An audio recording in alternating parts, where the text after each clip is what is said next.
I now give the floor to His Excellency John Rosso, Deputy Prime Minister, for Immigration, Lands and Physical Planning of Papua New Guinea.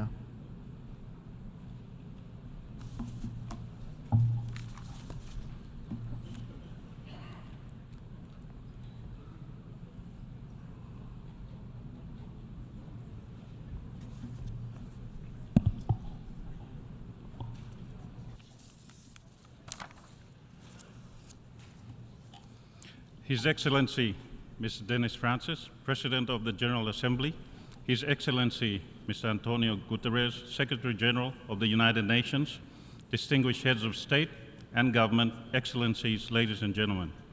It is my honor and privilege to address this august hall for the first time as Deputy Prime Minister of Papua New Guinea, and on behalf of my Prime Minister, the Honorable James Marape, and the government and people of Papua New Guinea. I congratulate you, Mr. President, and the government and people of Trinidad and Tobago on your successful election to preside over the new term of the General Assembly's work. With your extensive diplomatic experience and unique perspective from a fellow small island developing state, your chosen theme on peace, prosperity, progress, and sustainability with multilateralism at its core resonates well with us. I wish you well in your mandate, and I assure you of our full support. May I also thank your predecessor, His Excellency Mr. Saba Korosi, for ably leading our collective work this past year in a challenging environment. We wish him well in his future endeavors. Let me also extend our appreciation to Mr. Secretary General for his strategic foresight, dynamic, and action-oriented leadership to shape a better, peaceful, prosperous, and shared future for humanity and the planet through the primacy of multilateral cooperation in these United Nations. Mr. President, today we meet with a global backdrop of development indices at national and international level, all pointing in the wrong direction, and the road ahead is not easy for all of us. These therefore requires our individual and collective partnerships for our people, for prosperity, and the planet. For Papua New Guinea, we continue to face a daunting situation to building back better from the COVID-19 pandemic aftermath. This is compounded by the worsening climate crisis, the socio-economic and supply chain adverse impacts of the unacceptable war waged against Ukraine, the financial and economic burdens arising from the existing unfair and archaic international financial system, and our own domestic challenges, including economic growth, debt sustainability, and providing our people's basic needs and social protection. We are, however, encouraged by the world coming together here to discuss and explore opportunities and solutions to surmount our shared development challenges. Fellow leaders, mere rhetoric, talkfest, and hollow-sounding promises are what we must avoid.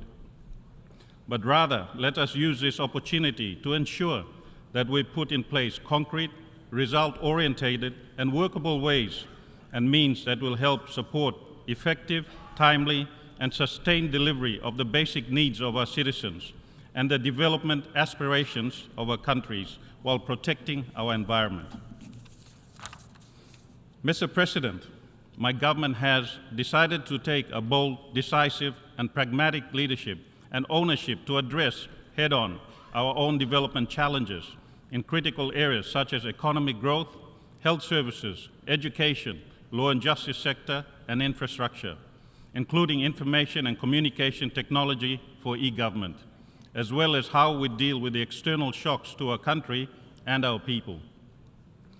These issues are now addressed through the Papua New Guinea new 5-year 2023-2027 Medium-Term Development Plan 4, launched in July this year, with a theme of national prosperity through growing the economy and 12 strategic priority areas of focus for our national development.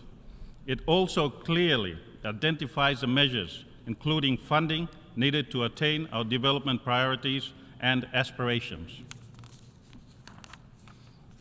Mr. President, We are embarking on growing our economy from the current $31 billion per year to $57 billion by 2030, and aim to create an additional 1 million jobs countrywide. This will be catalyzed by the diversification of our economy from the non-renewable sector driven by mining, oil and gas, to complementary support from the renewable sectors, including notably in agriculture, fisheries, the service sector, and concrete support for our small to medium-sized enterprises in the informal and formal sector, and providing the infrastructure necessary together with investment in education and health, and special economic zones with incentives for productive investment to propel our country forward. This National Development Plan, together with our overall long-term vision 2050 Strategic Development Roadmap, provides the cornerstone for the future we want. These will deliver for us on improving the quality of life for our people, the country's prosperity, peace and security, and better environmental protection and climate change, mitigation and adaptation, as well as enabling Papua New Guinea to become an upper middle income country by 2030 and to improve by 2050 our Human Development Index global rating. Our Medium-Term Development Plan 4 also integrates and reaffirms my country's strong commitment to accelerate and deliver on the 2030 Agenda for Sustainable Development, which at present remains a serious concern for us because of the global polycrisis impact domestically and our own national challenges. We are determined to ensure that our new development roadmap is a springboard for progressive implementation of the 2030 Agenda in a more comprehensive, focused, resourceful, and accountable way. Mr. President, Papua New Guinea has prioritized health as a core national development agenda, as spelled out in our new fourth Medium-Term Development Plan and the National Health Plan 2021 to 2030, supported by relevant policies. It underlines our commitment to universal health coverage and quality and affordable health care by focusing on people and the environment, engaging with social partners and sectors, and increasing access to quality and affordable health services. This followed our 2020 National Review of the Health System that highlighted the need for review and reform of policies and laws on health issues in the country, and for a stronger health system to cater for our people's basic health needs and to achieve universal health coverage by 2030. It underscored the importance of multi-stakeholder approach to strengthening existing partnerships and building new ones, to mobilize resources, appropriate technologies, and financial support, including capacity building and training opportunities to deliver the health outcomes we need for our people and our country. The necessity to ensure effective governance and accountability in the health sector, including transparency and proper oversight in procurement procedures and processes and delivery mechanisms, which are vital, including for eliminating overhead costs and malpractices in the health sector.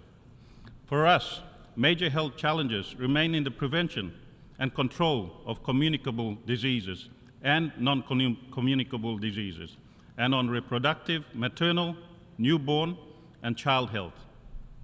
Tuberculosis also remains a serious concern in our country, and we continue to witness increasing lifestyle and cancer-related deaths in recent years.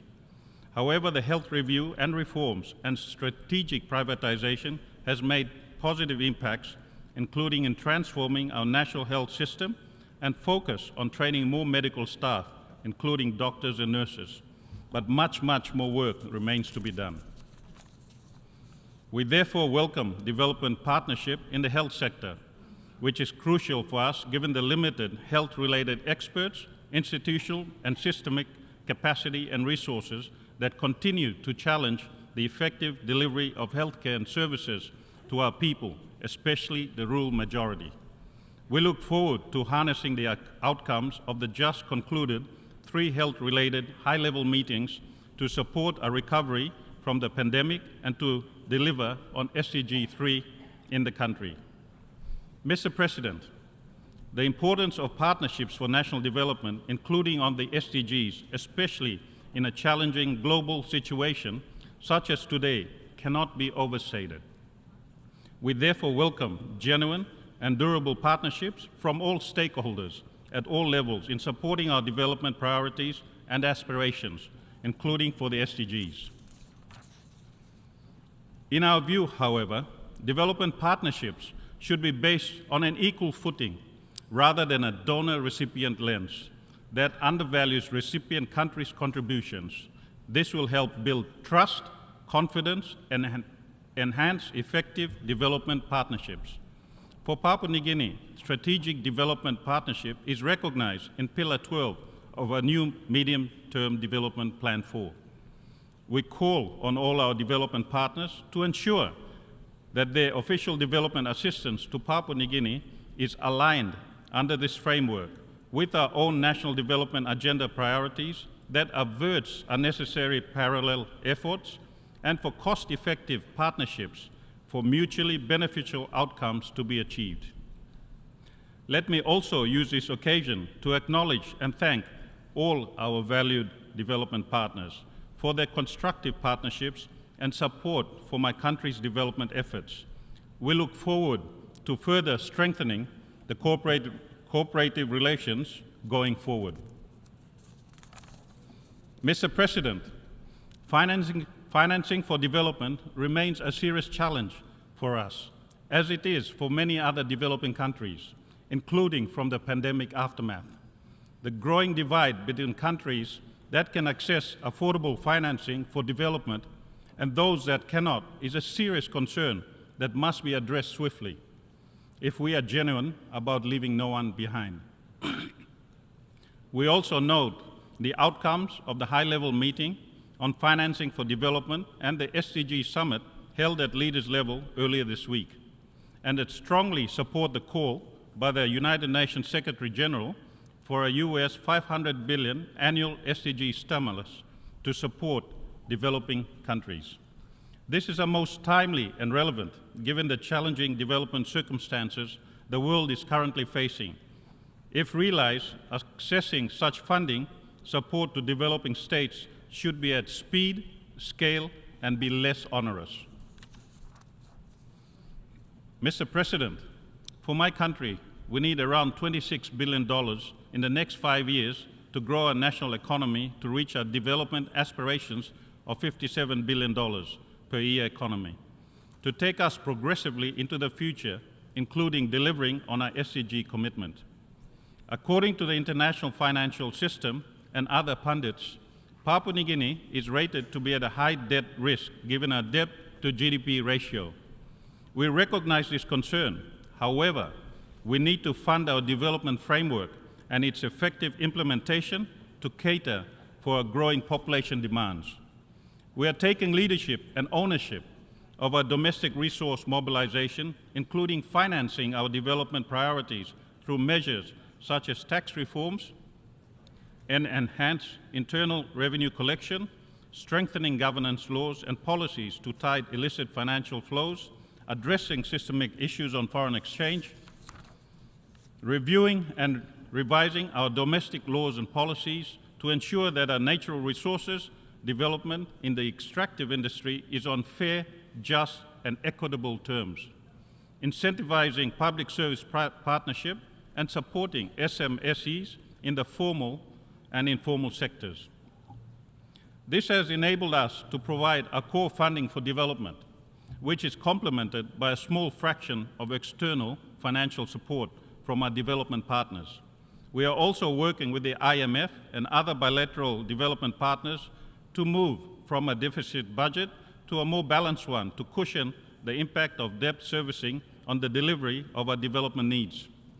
Mr. President, we must ensure that the financial resources needed to progress our national development agenda, including for the SDGs, are accessible, affordable, and delivered on a sustained basis that is predictable for countries to access.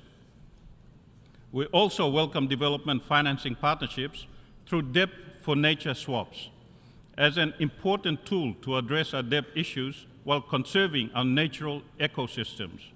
We cannot afford to sacrifice our people's development needs by merely conserving our natural resources without appropriate incentives to cater for their needs.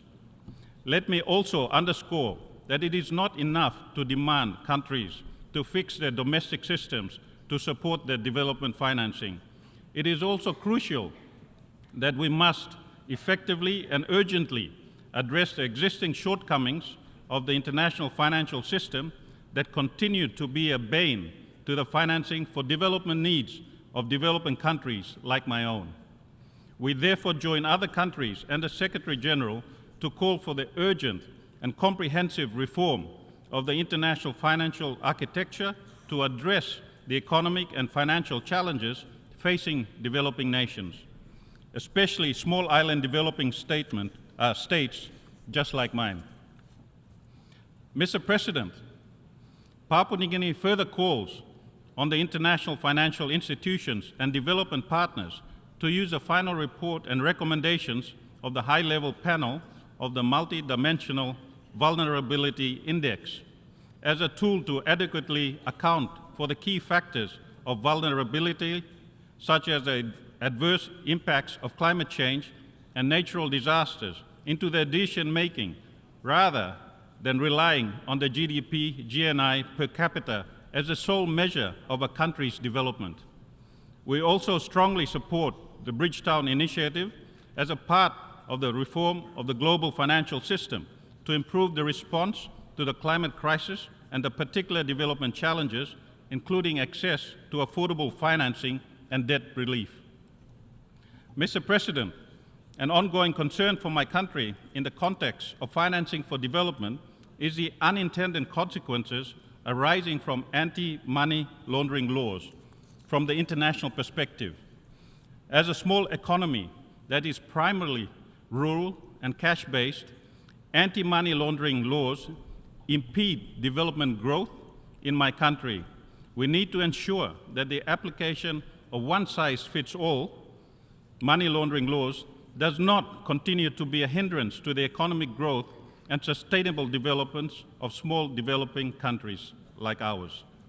This, however, does not imply our derogation of duties in upholding the rule of law, but rather to ensure the financing we need for national development does not become a victim of such laws.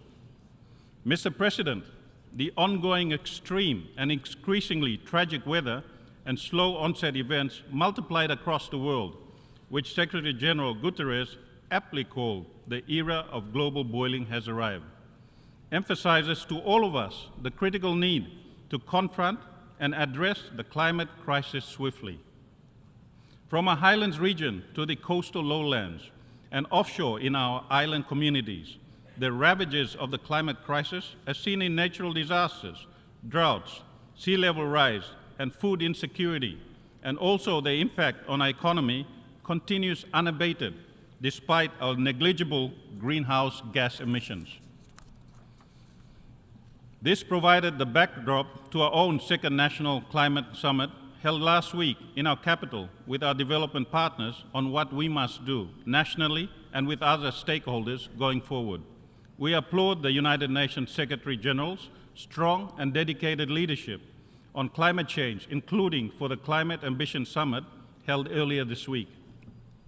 We also commend United Arab Emirates and Egypt as incoming and outgoing COP presidents, respectively, for the ministerial meeting on loss and damage, and look forward to further engage on it at COP28.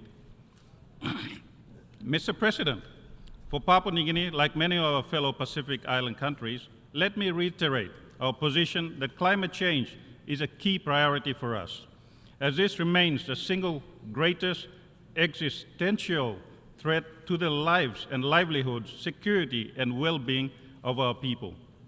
The critical importance and urgency to limit global warming to 1.5 degrees through rapid, deep, and sustained reductions in greenhouse gas emissions cannot be overstated enough.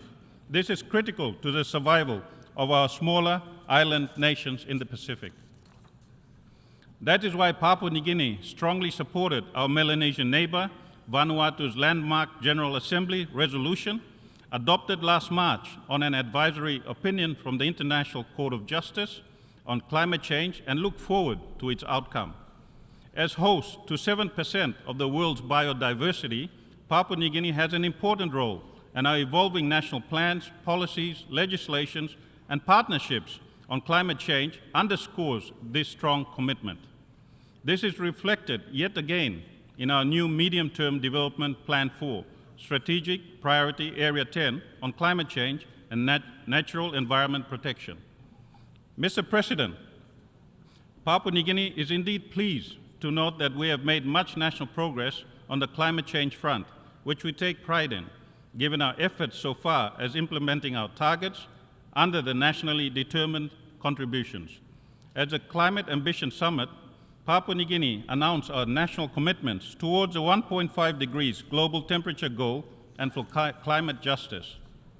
In brief, these included, inter alia, our milestone achievement in June 2022 of our 2050 net zero target, the completion and launching earlier in the year our 2022-2030 National Adaptation Plan on climate-resilient agriculture, infrastructure, and transport, and health sector responsiveness to climate-sensitive diseases, and the political commitments to use our marine and terrestrial natural resources to address climate change, including for just transition to renewable energy. Mr. President, we therefore call again on, firstly, high carbon emitting nations and developed country economies to do better, much, much more better. Secondly, developed countries must urgently deliver on their climate finance commitment of USD 100 billion per year and ensure that the distribution of these funds is equitable, accessible, and timely. Thirdly, for international financial institutions and development partners, including the Green Climate Fund, to ensure that countries like mine have timely access to climate finance for mitigation, adaptation, and loss and damage in order to accomplish just transition and ensure resilience against the effects of climate change.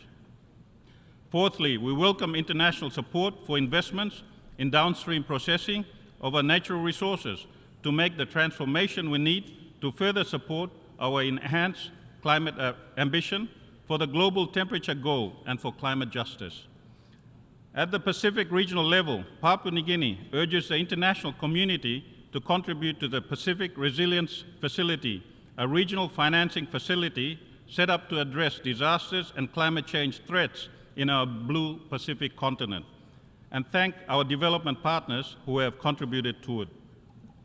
As a maritime nation, Papua New Guinea's commitment to protecting and sustainably using the ocean and seas and its resources remains steadfast.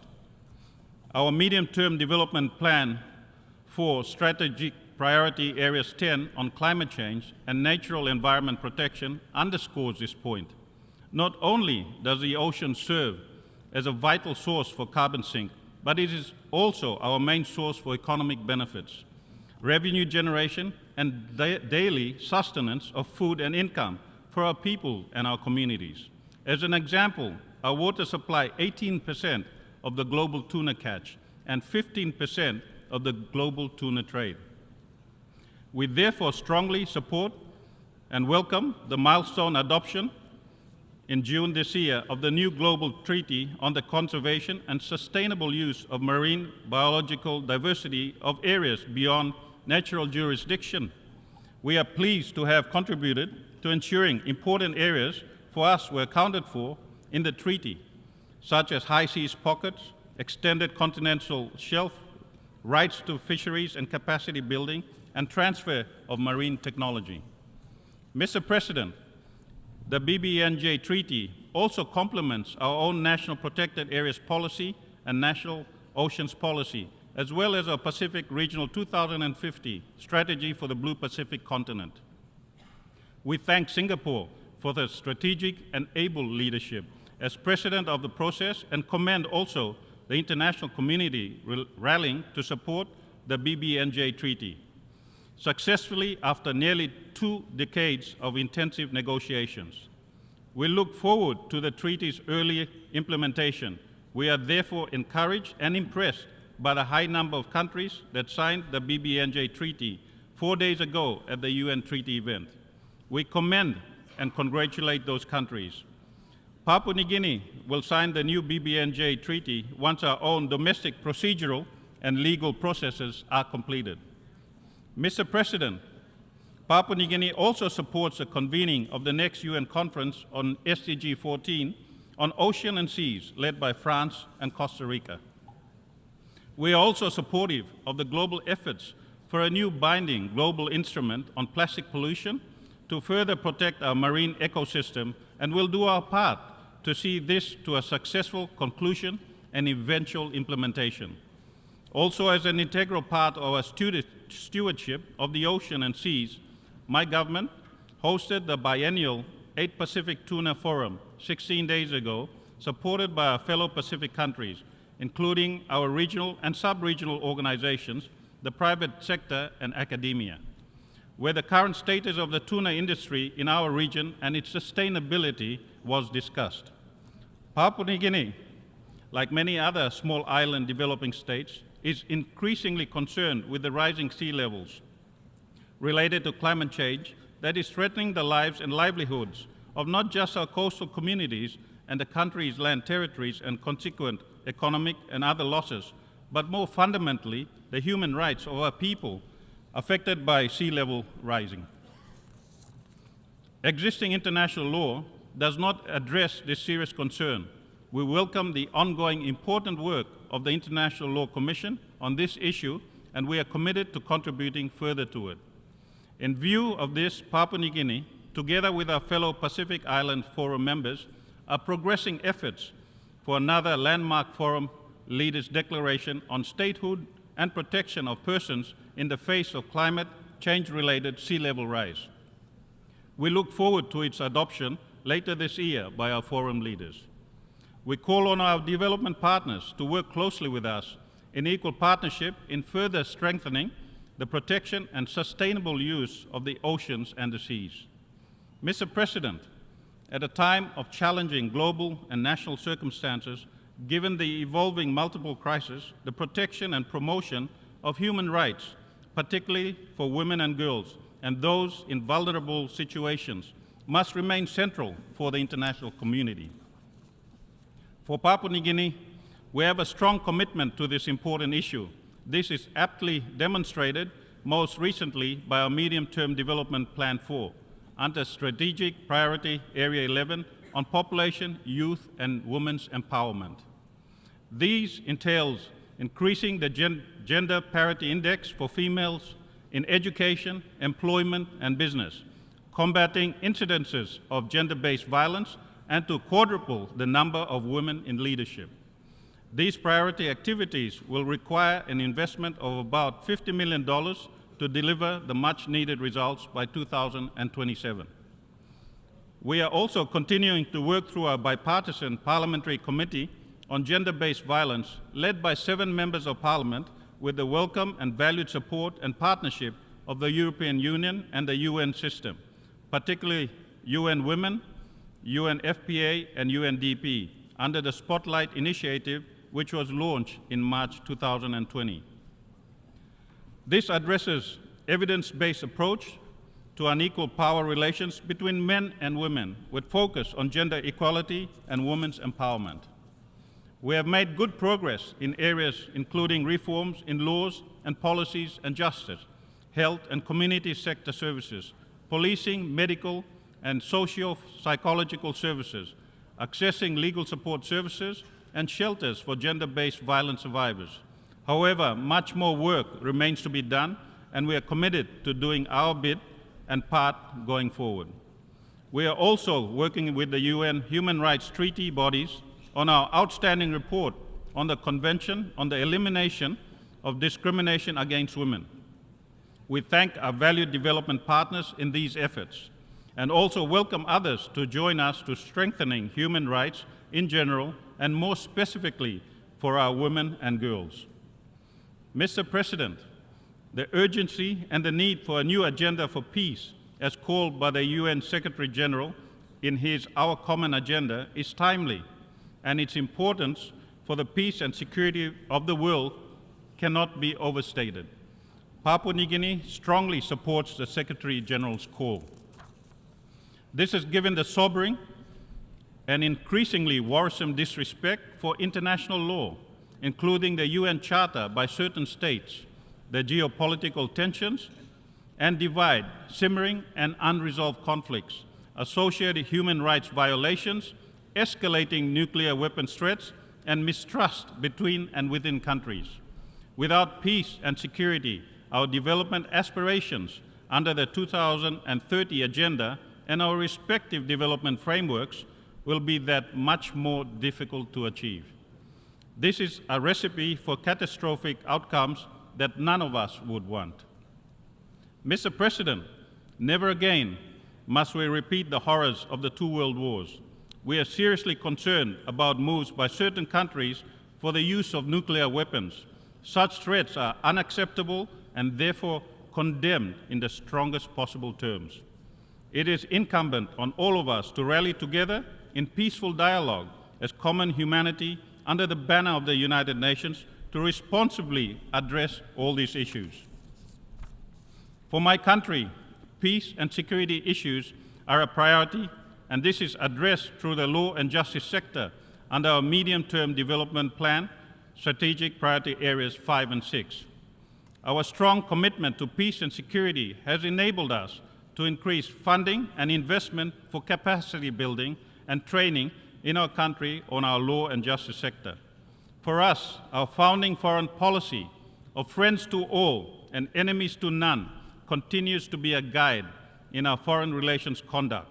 Our national interests are economic, trade, and friendly relations with all nations. We are not interested in taking sides. Papua New Guinea has also learned from our own internal situations the importance of peace by peaceful means. It is in this spirit that we continue to engage in our Bougainville peace process, which remains a high priority for our country. It continues to be addressed under the parameters of our Constitution and the mutually agreed peace process roadmap that can deliver for us peaceful and lasting political solutions. We are grateful for the continuing valued and constructive support of the UN system, including the Secretary General's Peace Building Fund and other development partners in the Bougainville peace process, and also for the other new initiatives in 2 other parts of our country. On UN reforms, we are supportive of efforts towards meaningful reform of the United Nations to address today's realities and to account better for the greater good of everyone, such as that in the General Assembly, revitalization, and the intergovernmental negotiations process to reform the Security Council. We, however, cannot afford to have lengthy and inconclusive reform processes such as that of the IGN on Security Council reforms. This must do better, much better. Mr. President, before I conclude, as a SIDS member, we recognize the important efforts towards a SIDS-specific program of action for the next decade and the convening of the 4th International Conference on SIDS in Antigua and Barbuda next May. We join other SIDS in calling on development partners and the international community, including for funding to support SIDS, chart the pathway forward for resilient prosperity and the future we want. Finally, I reaffirm Papua New Guinea's commitment to doing our part in upholding the principles and purposes of the Charter of the United Nations as sovereign equal with other nations. May God bless us all and the United Nations. I thank you, Mr. President.